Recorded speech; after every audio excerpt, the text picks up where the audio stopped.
إزيكم يا أحبابي؟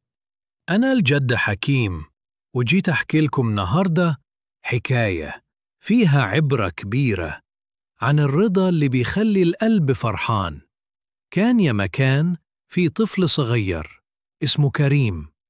كريم كان عنده لعب كتير وشنطة جميلة للمدرسة وصحاب بيحبوه، بس المشكلة إنه عمره ما كان راضي.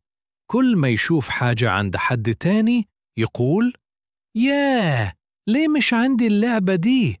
ليه مش عندي شنطة شكلها أحلى؟ ليه مش عندي بسكويت زي صاحبي؟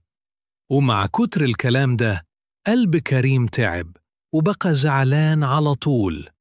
وفي يوم وهو راجع من المدرسة شاف ولد صغير قاعد على الرصيف، ما عندوش لعبة ولا شنطة، لكن كان مبتسم وفرحان.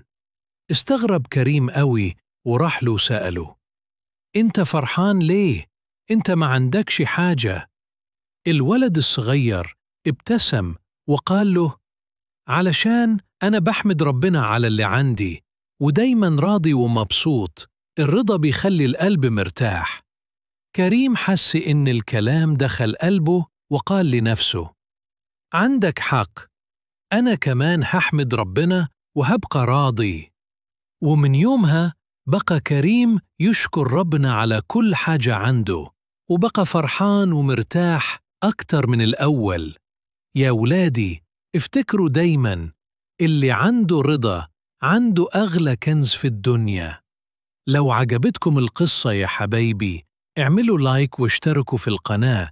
وجدكم حكيم بيحبكم كلكم.